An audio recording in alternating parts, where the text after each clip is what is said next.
Welcome back to Fresh Outlook. I'm Mia Toschi. Well, the images from Kashmir are heartbreaking. The largest city, CHINAR, with a population of 1 million, remains submerged in water. Hospitals have no power and thousands are stranded without food or water.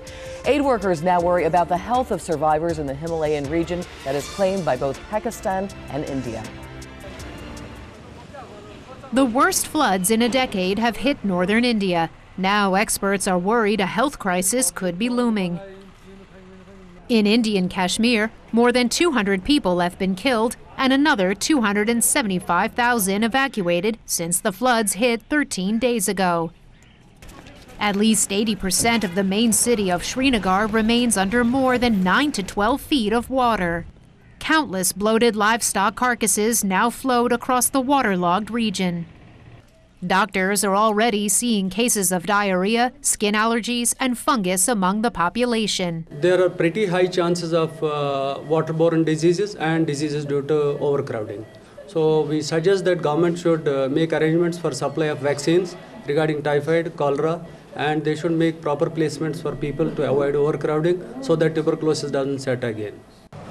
Meanwhile, road repairs are underway in Indian Kashmir in order to get food and aid to the 150,000 still stranded. Indian Prime Minister Narendra Modi has asked the nation to skip celebrations for his birthday on Wednesday and instead focus on helping Kashmir recover from the floods. Dee-Benkie and Daniel Friedheim continue our discussions. We are also joined by Jamal Mahmood, who is a volunteer relief coordinator with the Kashmir Foundation. And via Skype is Sehla Ashai, who is a volunteer for CHINAR, a Kashmiri relief organization. We welcome you both first time to the show, so thank you so much. Boy, I'll tell you, I've said this before, I covered many different disasters like this around the world, but these images are just heartbreaking. If we can start with you, can you start to explain to us what daily life looks like right now, 13 days later after these devastating floods? Thank you, Mia, and thank you very much for having us on and giving us the opportunity to discuss the importance of this. I think that, well, daily life has been harrowing. I always start with how things began because I think that that kind of helps paint a vivid portrait. I think that there were a lot of people who were taken by surprise by what happened, and that's one of the main themes that's coming out of, that seems to be coming to the surface, that people felt for one reason or another that they were not adequately warned. The government, the local governments say that they did issue warnings that were not heeded. Certainly there's some dispute there, but in any event, you had a situation where people had literally, in some cases, minutes to evacuate. That led to a lot of people being stranded on the second or third floor of their homes, possibly on their roofs or in their attics. And so it really created a very vivid picture of people literally standing I was waiting talking for rescue. to a friend of mine who said that they found a family who had been on top of a house for 5 days without food or water. We do want to check in with Sehla Ashai also, and we thank you for joining us. Same question for you. We've heard the stories of hospitals and generators not working and children and babies even dying, but just tell us what you've been hearing. So what I've actually been hearing is that, to sort of build off of what Jamal is saying and maybe give a little bit of a hopeful note, is that there are volunteers who have mobilized in the tens of thousands who are not necessarily working with relief organizations, who are just regular people who have banded together. People are putting drums together with pallets on top and risking their lives to save people who are still stranded. A family that's stranded on a roof for 5 days, unfortunately, for people in areas like Bemina or Dangpura and Srinagar, are really quite a common phenomenon. So the key issue that we're having in Kashmir right now, CHINAR is a child protection and child welfare organization. We have our staff and our director there, so we're contributing to the relief efforts just as every other person there is contributing. The key issue that we're finding right now is due to the connectivity, which was down for 5 days after the flood happened. People were not able to call each other, see each other, reunite with family. The biggest issue we have right now is with coordination of relief. We have an influx of goods from well-wishers and Good Samaritans from all over the world and from India, but we do not have a systematized way of ensuring the people who are the most vulnerable, who need the relief with the greatest need, are having that need met. So everything from traffic control is down. The roads have only just opened. Connectivity is very hard. A lot of people don't have internet access. So those seem like high-end needs, but they're really critical in the relief coordination role. And because India has not invited intergovernmental organizations like the UN to come in and play that coordinator role immediately, that work is really left to the Indian-based NGOs, Kashmiri NGOs, and people on the ground. Well, I'm sure there's so many needs and so many to talk about. What are the immediate needs right now? I imagine that food and water, but I'm sure dollars are also needed. Yeah, what we have been hearing is that definitely there's a situation where you have a shortage of clean water. A lot of the efforts that we have heard about, and certainly one that Kashmir Foundation is involved in, is figuring out ways to get some water filters or some system for clean water distribution. But even that's not always easy. If you get the water filters, you have to have somebody to go over there and actually install things and... Absolutely, you do. It's not as Sehla was correctly saying. It's not as simple as just purchasing the water filters and having them and sending them. The logistics of having them installed and having making sure that everybody is aware of how to use them and even distribution in an efficient way are all their logistical difficulties, to say the least.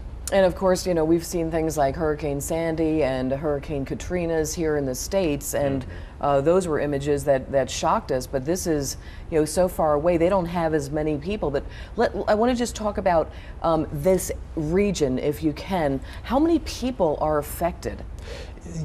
Before I answer that question, I think it's a very apt one. But the most poignant thing that I've heard and have been using to relate to people who don't understand the situation, this situation is on the scale with many of the things that we've seen here in the United States. Certainly, Hurricane Katrina comes to mind in terms of the scope, but the infrastructure in that part of the world is much less developed. So imagine Hurricane Katrina without FEMA, without government assistance, or without as developed a mechanism for government assistance. Sure, and you talked about the warning systems also. They certainly don't have anything like that in place. Now, we're from this area, Daniel and Dee. Just, I mean, we remember what it was like for Sandy and even for 9/11, but when you had no communications. But I can't even imagine this right now. No, and it also reminds me of those the biggest international crises in recent years, like the tsunami hitting Southeast Asia, and the closer to the U.S., the killer Haiti earthquake that just leveled the capital city of a very poor country. And in those cases, there was a big swell of support from around the world, and I imagine that in Kashmir, they're enjoying that benefit of the immediate attention with lots of contributions. But I wonder if they'll also experience the phenomenon of the world kind of losing interest and not sustaining the support necessary to rebuild. That's a great point, Daniel, because you know, you always want to keep this to the forefront and keep this on the front pages, of, if you will, to make sure that people continue to be aware. It's 13 days later. Let's check in with Sehla Ashai also, and if you can tell us, we were talking about the immediate needs, but there's so much importance, of course, to keep this on the minds of everybody around the world. Yeah, absolutely. And I will say that the quality of reporting that came out of Kashmir during the early days from the Indian media absolutely understated the scope of the devastation. And so, you know, when it comes to keeping this at the forefront of the world's interest, essentially, because there are so many hurdles to delivering aid from outside India to Kashmir, where there's one soldier for every 7 civilians, that is a very complicating matter. So even people who want to get involved, states that want to get involved in supporting India, they have to wait India's invitation to step for help. Because Kashmir has been such a flashpoint for India and Pakistan, that is going to be very tricky water to navigate. And so anyone who's doing work and wants to leverage the support of outside organizations in Kashmir, we are concerned, one, about keeping it at the forefront of people's minds, but two, we're just wrangling with the logistics of, is the situation going to get better? Will we be able to have more access, more transparency, and more impact. And talking about the impact on how many lives, Jamal, we were talking about this earlier before we started the show. Yeah. Just talk to us about how many people are really impacted by this. I know we don't have the numbers on how many lives have been lost tragically, but how many people in this region are affected? Well, the people in the regions of northern Pakistan and India, the totals are right around 20 million. Those are the people that were really in the affected areas. In terms of lives lost, the preliminary estimate that we have is 550 that have actually been confirmed. Most reports that we're hearing, of course, are saying that. But is that in just Kashmir? I mean, there was flooding in India. Well, the way I've seen it divided is on the Indian side and on the Pakistani side, and it's roughly been. I've seen a little bit pretty equal, with a little bit more skewed towards the Pakistani side, but I don't think anybody believes that this is going to be the end of it. I think that there's a lot more that you'll see added to the totals once floodwater recedes. The floodwaters are still several feet high.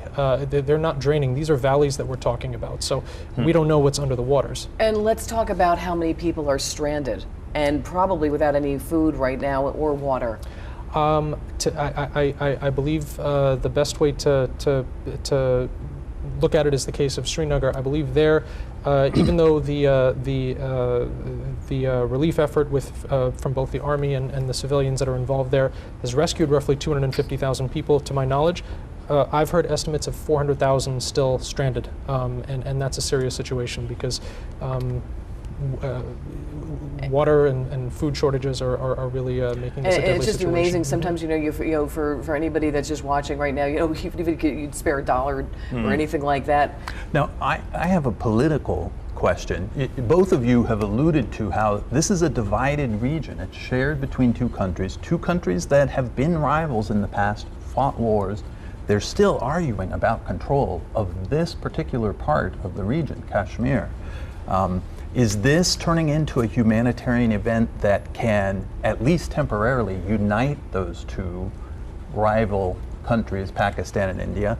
Or is that political division making it harder for you to do your humanitarian work and relief? I would say the latter. It's complicating. Go on. I would say the latter. I would say in a perfect world, we would say there are about 400,000 or 600,000 people who are still stranded.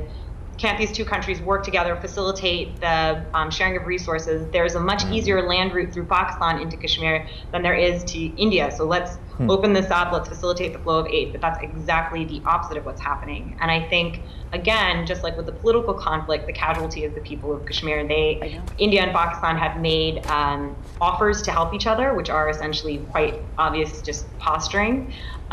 They're not sincere. They're not working together. When the earthquake happened in 2005, it was the same issue. Sehla, I'm going to have to cut you off real quick because we do want to get to one of the biggest questions that we have for both you and Jamal. What can people do right now to help? Well, CHINAR, my organization, is raising funds. We're focusing, like the Kashmir Foundation, on the delivery of water for people who are interested in giving to organizations that are based in India. There are a number, including, for example, Oxfam India. For people who are outside of the country, the best thing to do is to give to organizations that have boots in the ground inside the country. Okay, and thank you so much, Sehla. We just want to hear from Jamal too, very quickly. Where can people help? If people would like to help, we're at www.kashmirfoundation.us, and right now we're focused on delivery of water filters, and we're assessing ways to help through other private channels. Well, we'll certainly be watching this and thinking and hoping and praying for all those folks over there that are affected. Thank you, Sehla, and thank you, Jamal, so much for being on the show. We're going to change lanes and turn our attention to the National Football League in our third segment. How big a fumble did the league make, and can they recover and make a touchdown with female fans? We'll be right back with more on that when we return.